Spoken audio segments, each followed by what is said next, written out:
All right, congratulations, everybody. We do have several questions in the chat, and if anyone in the room has questions, just raise your hand, and we're happy to get you as well. First question, do we know how long Yayas are typically spending on TikTok/social media per day? Yeah, so for TikTok, we found online, we didn't ask it specifically, but about an hour and 16 minutes. And then for social media overall, it's about 2 hours, 43 minutes for Gen Z. Thank you. Next question. Any thoughts about Yayas discussing politics at work?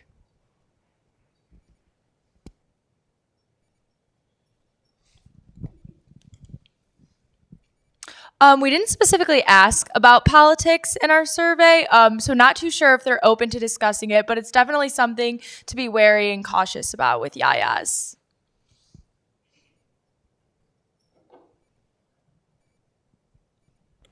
All right, let's move on. Okay, next question. This one's going to take a little while. Okay, in the first part of the presentation, you mentioned that 74% of managers and business leaders reported Yayas are more difficult to work with than any other age group. Do you have any insight into how this differs from past generations? Is this a case of older generations always perceiving that the younger generation doesn't always work as hard as they do?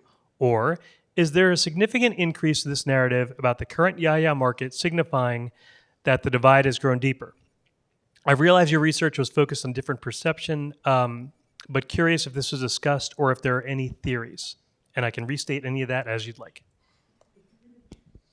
So that's a good question. And I think it plays into a little bit of both. A lot of the sentiment comes from Yaya's post-pandemic wanting to kind of put in place more boundaries in terms of work-life balance. And I think a lot of older managers are seeing that as more of lazy and kind of what we were saying, like they're not motivated, they don't want to work, they have a lack of work ethic. But instead of that, it's really just them wanting to separate their work and life and shut their computer at 5 p.m. and really enforce those boundaries. But I do think it is a mix of both.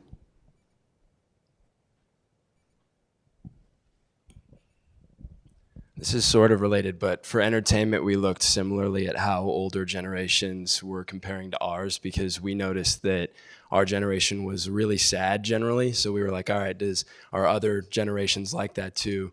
We found that there were trends like that. We also found that generally when they're looking at younger generations, it is kind of looking down because a lot of things are changing. So you kind of see that generally, but yeah. Thank you. Okay, next question. On the note of authenticity, do you think influencer marketing is sustainable for the future? Will it be harder for influencers to connect with the Yayas in the long term if brand sponsorships feel forced or fake? I can touch on that briefly just in terms of the beauty and personal care perspective. What we found is that brands are not shying away from influencer marketing, and nor should they. Yayas still scroll through TikTok like entertainment talked about for quite a few hours a day. What we recommend is really just making sure your brand partnerships are engaging, authentic, organic, and you're not utilizing big brand trips with 20 influencers and packing as much PR into them as you can possibly can. But just making sure that the collaborations that you are doing serve a purpose, both for your brand and for the influencer as well. And then there's no problem. And I think on the note of entertainment, one thing to realize with a lot of these influencers is that the people who follow them have created a community around that influencer that they feel if you try to introduce yourself to and you're doing it in a way that's not authentic, does not fit into what they want, they're going to essentially the marketing is going to backfire. So I think that whenever you're looking at influencer marketing and you're trying to partner with influencers, looking at the community around the influencer, understanding the expectations of the content, understanding what the people go there for, and being able to relate that to your brand or to your product or wherever you want to market is a great way to be able to sort of keep that authenticity and create a connection. Thank you. All right, next one. Great work, everyone. Curious to hear what each group thought was the most surprising finding from their research. I can go first for this one. For beauty, there were two things that we found the most surprising. Firstly, the fact that men in the beauty and personal care industry want to be involved as much as they do. We didn't envision going in the focus groups and interviews that we were doing to see that men wanted so many products and brands to engage with them and build tailored products to them. They don't have the same representation and the same influential sources as women do. So that was something that really surprised us. And then in conversations that we were having with our faculty as well, the concept of aging and how fearful Yayas are of aging was incredibly surprising, because that is something that not as many older generations felt so young and was really prevalent with 18 to 24-year-olds. I think on behalf of work, something personally that I found most surprising was that Yaya's, they want to be able to wear sweatpants in the workplace. To me, that was something that was a little out there, not my personal style personally, but I'm here for it. I'm here for the change, but definitely something that shocked us a little bit. Go ahead. Relating to work as well, something that shocked me from our survey was the amount of Yayas who considered influencing to be a career. I think it was around 60%, so that was a huge number and something that I wasn't really expecting to find. As far as entertainment goes, I think I saw a big disconnect with price, and that was pretty surprising to me. They were devoting like 50% of their weekly budgets to entertainment, but still saying that they didn't have the money to invest in experiences that they wanted to be doing, or they were feeling priced out of the industry in general. So that was a surprising disconnect to observe in our data. And then going off of that too, there was a big gap in kind of how important they felt going out and kind of meeting with people were versus what they actually felt in terms of entertainment and connecting with people. As far as entertainment goes, especially live entertainment, Yayas don't want to hoard their live experiences. They want to connect with people over it. But at the same time, they're really hesitant to kind of build local communities. We found like third spaces, being a local at places, going outside and then kind of not wanting to be seen, both AirPods in. There's a big tension between that, but then also wanting really deeply, if they find a new artist or go to a new concert, they want to find the people who care also about that. And that's kind of how they share a lot of joy. Okay, question from the Edelman offices in Chicago.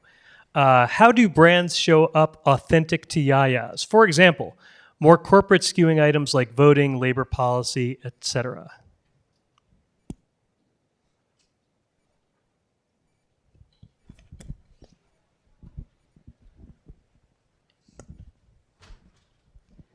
Authenticity was a big piece of the conversations that we were having, as well as the secondary research that we conducted. It touches both on the brand side, but also on the personal side as well. For brands, what I encourage you to take from our research today is that authenticity goes beyond just your product placement and your brand messaging. It is what you as a company and a corporate environment feel is impactful in society and most relevant to society, and what you can do to show Yayas that you care about the things that they care about, because that's what's going to go a long way for them. That's what's going to make you show up as authentic, not just saying you get them, because they can see right through that.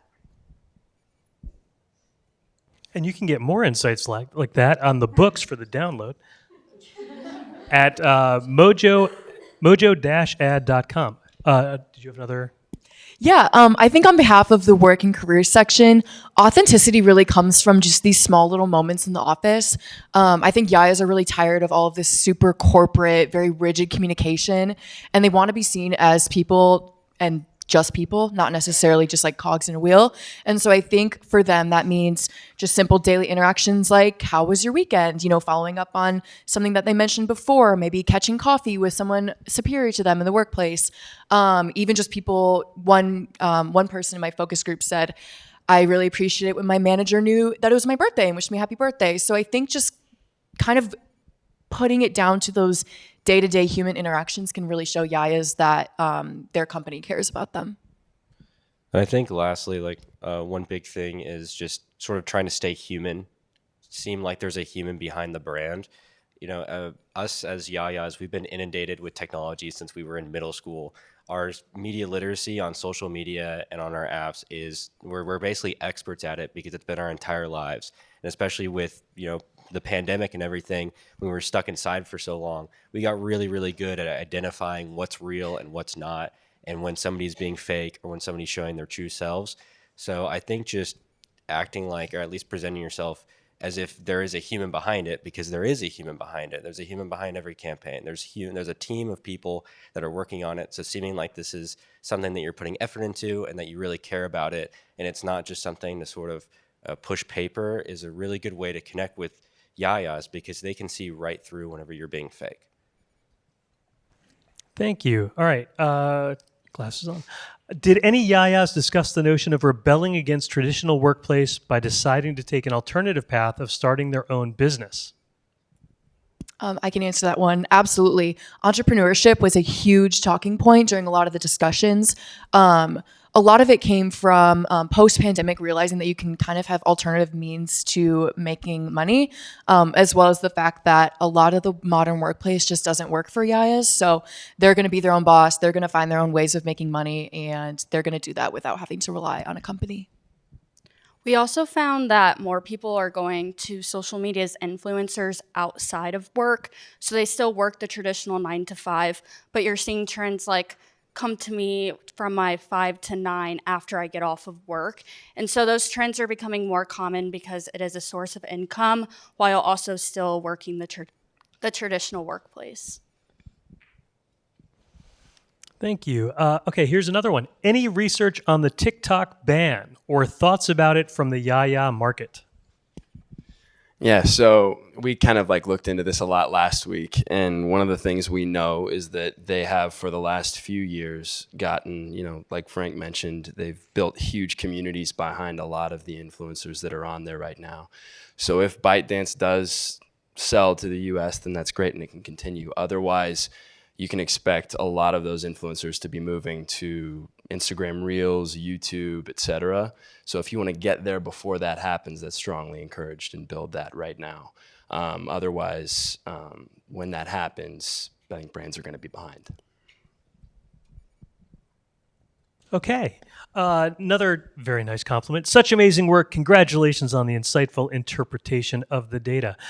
Question. With the growing influence of AI, think virtual agents where you ask the agent to find a product or make a recommendation, where increasingly people will use agents rather than direct engagement with brands, how will this impact influencer marketing?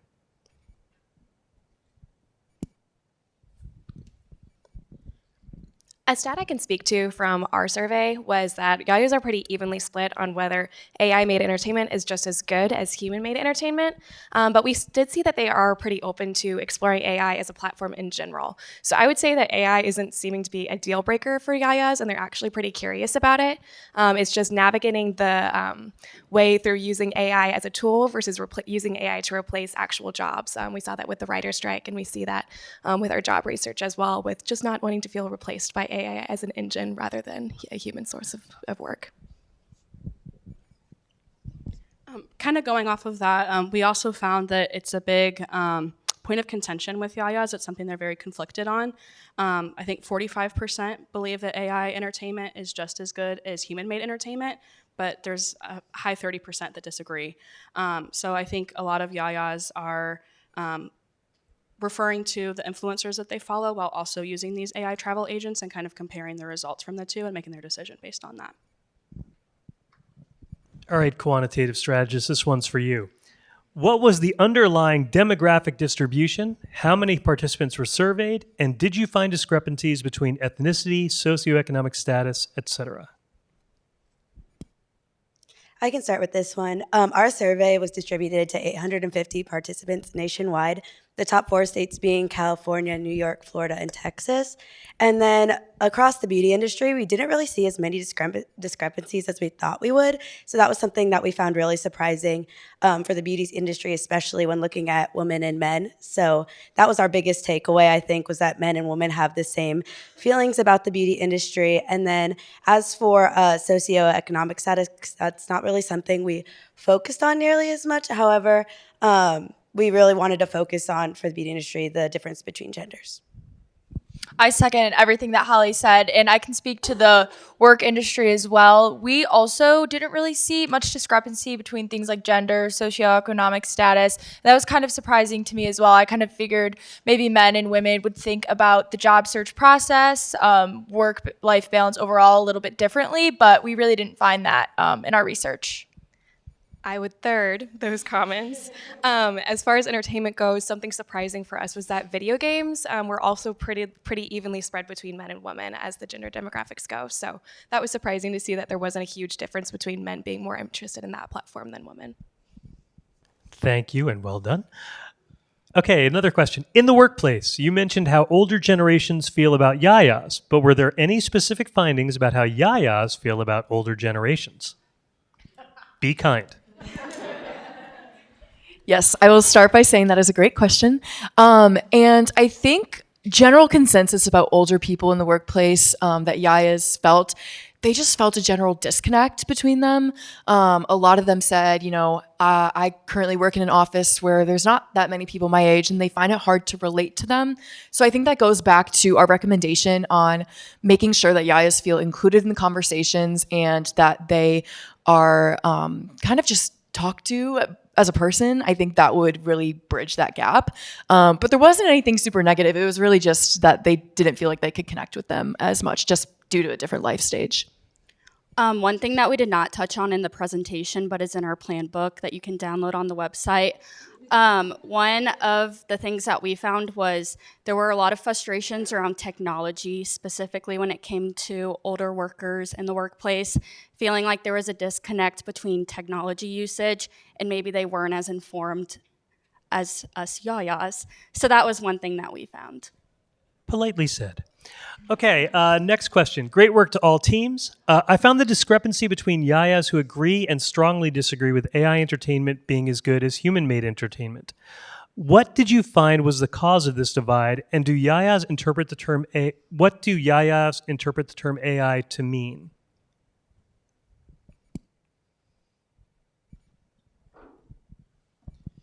I think that right now with AI, there's sort of this anxiety and curiosity with it. We talked about through our presentation about how one of the ways that yayas use entertainment is through curiosity. They want to discover, they want to find new things. And with AI, there are seemingly limitless possibilities as to what they could do.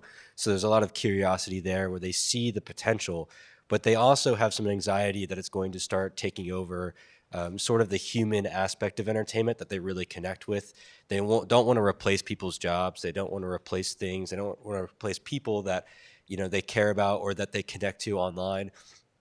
And so I think that there's some sort of mixture there where they really see that this could be a really good tool in the future and they want to use it and they want to discover it, but they don't want it to become something that is going to affect them or affect the people around them.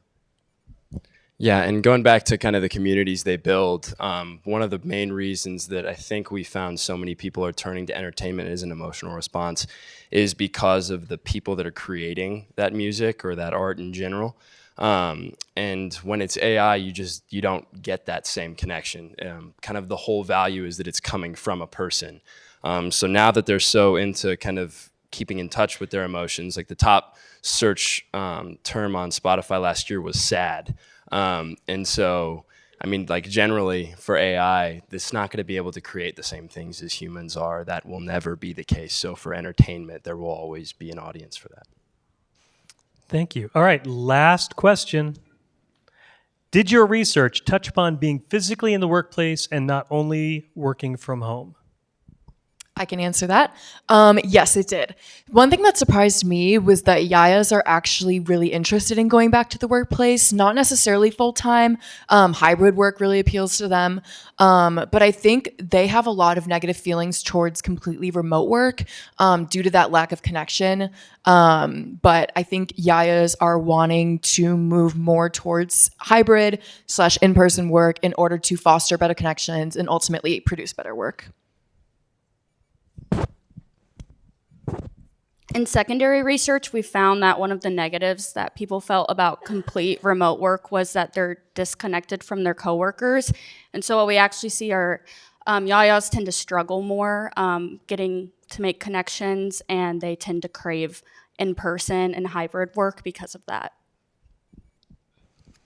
All right. Thank you. And thank you, everyone who's in attendance, both live and in person. And we hope to see you again next year. Thank you.